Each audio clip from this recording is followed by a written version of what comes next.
puncak dari Gunung Penanggungan yang nama kunonya adalah Gunung Pawitra atau Pugawat atau Pucangan. Dan dalam kitab Negara Kertagama, Nagasari ini juga disebut juga dengan bunga naga puspa atau bunga naga kusuma. Ini memiliki tipe troloyo. Yang membedakan kemudian prasasti pada umumnya dengan nisan adalah hiasan kalamerga yang tersamar. Tetapi Raja Wikramawardhana kemudian mengatakan bahwasanya samangkana, ya, samangkana jinatatwa kalawan siwatatwa tunggal. Guys, jangan lupa like, subscribe, dan komen ya kan.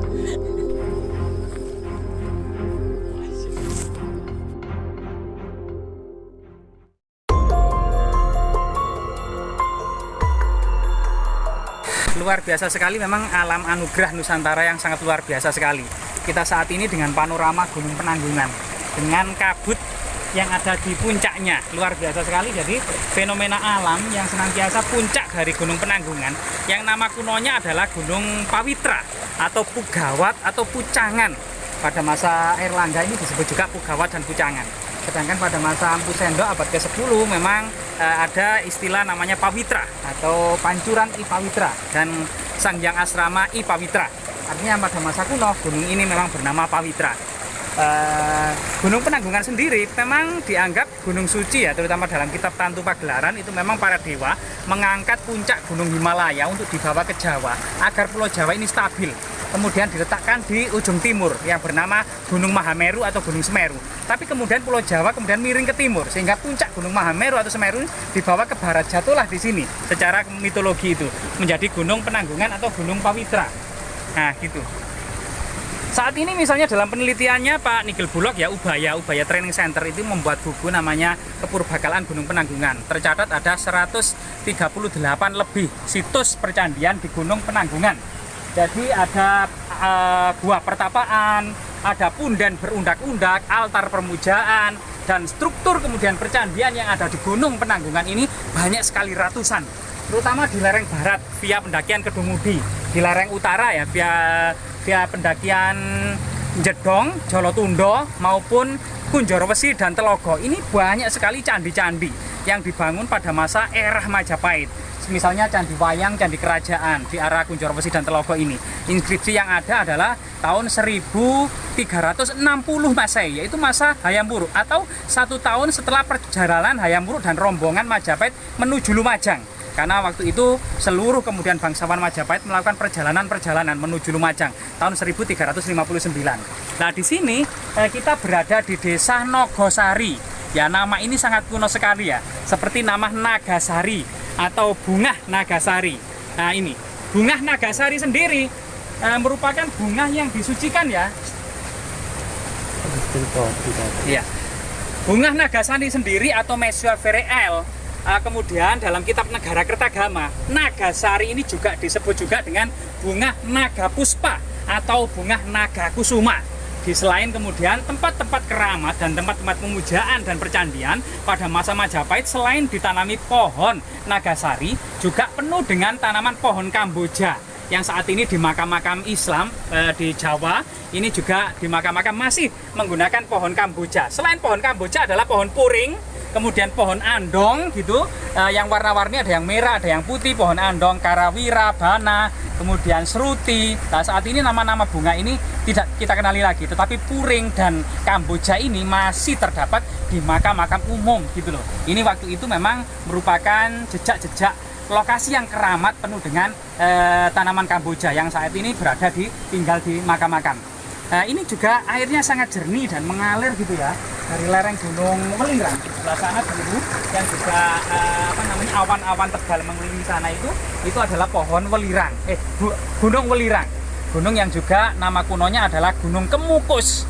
Waktu itu masih dalam kitab Tantu Pagelaran bahwasanya Batara Guru setelah mandi 7 kali sehari di Gunung Penanggungan atau Gunung Pawitra, itu sampai air di Gunung Penanggungan ini habis, sehingga Batara Guru pindah mandi ke gunung sebelahnya yang nama kunonya adalah Gunung Kemukus. Tetapi air yang kemudian hangat-hangat kuku yang saat ini menjadi wisata air panas Padusan ini, kemudian Batara Guru mencium aroma belerang, sehingga kemudian Gunung Kemukus ini dinamai Gunung Welirang atau gunung yang berbau belerang. Ya, di sini kita akan menjumpai bahwasannya jejak-jejak artefaktual di lereng Gunung Welirang. Ini karena memang pada masa kuno gunung atau wanaprasta ya pergi ke gunung untuk melakukan pertapaan atau melakukan perjalanan suci tirta yatra, yaitu mencari air keabadian, atau dharma yatra, yaitu mencari kebenaran atau kebenaran sejati gitu ya. Itu pergi ke gunung-gunung mengembara, yaitu pengembaraan. Diduga memang ada jalan suci dari ibu kota Trowulan sana itu menuju Gunung Penanggungan dan Gunung Welirang sebagai kemudian sebuah perjalanan suci, termasuk mencari air keabadian, air suci. Banyak situs-situs petirtaan seperti di pemandian air panas itu juga banyak memuat fragmen-fragmen petirtaan maupun percandian, termasuk di lereng Gunung Penanggungan ini ya, ada Jolotundo, ada Sumber Tetek dan lain sebagainya. Itu banyak sekali, yang sebagian juga fragmen-fragmen, misalnya di Sumber Pong, Sumber Beji itu. Nah, saat ini kita akan mendapati sebuah prasasti dengan arsitektur atau ragam hiasnya ini menyerupai puncak Gunung Penanggungan. Nah, lokasinya ini berada di makam umum Desa Penanggungan, Desa Nogosari. Coba kita berziarah dulu. Salam ya. Assalamualaikum ya alal kubur fa inna insyaallah bikum lakikun. Dalam waktu dekat maupun lama kita akan menyusul juga. Dikuberi bisiril Fatihah.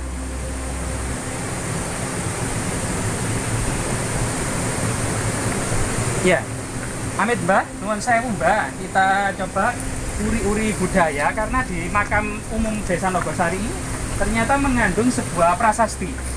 Prasasti seperti bertipe prasasti maupun berciri seperti altar permujaan seperti yang ada di Gunung Penanggungan, maupun berciri nisan tipe Troloyo atau tipe nisan Jawa Troloyo ya. Nah, ini tipe-tipenya. Nah, kita lihat di sini itu masih dihormati oleh warga, ada bunga-bunga, ada perjupaan.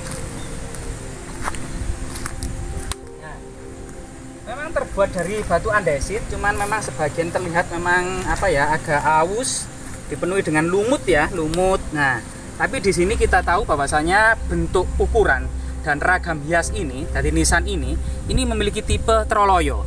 Yang membedakan kemudian prasasti pada umumnya dengan nisan adalah hiasan kalamerga yang tersamar. Kalamerga sendiri itu dipercaya sebagai tempat naiknya arwah-arwah menuju langit, itu kalamerga, yang artinya memang lambang sebuah kematian. Selain kemudian bentuk puncaknya ini adalah berbentuk Gunung Penanggungan, satu puncak di atas gitu ya, kemudian diapit ada beberapa puncak di samping kiri dan kanannya, juga di belakang, di tengah, karena bentuknya memang 3 dimensi yang tidak bungkul gitu ya. Nisan di sini ternyata bacanya adalah di sini ada lambang Swasti atau Swastiastu atau selamatlah ya sebagai pembuka, kemudian dilanjutkan angka tahun 1280 1280 Saka. Kalau dijadikan Masehi ditambah 78 menjadi 1358 Masehi. Artinya prasasti ini atau nisan, yang kemungkinan nisan orang yang dimakamkan di sini itu adalah pada masa Majapahit di puncak kejayaannya, yaitu ketika Raja Hayam Wuruk memerintah Majapahit. Termasuk Mahapati Gajah Mada ini masih eksis di sini karena Mahapati Gajah Mada Muksa pada tahun 1364. Sedangkan Empu Prapanca sendiri yang menulis kitab Negara Kertagama yang nama aslinya adalah Samget Padelegan dan Acaryana Dendra itu kemudian mangkat atau muksa tahun 1365.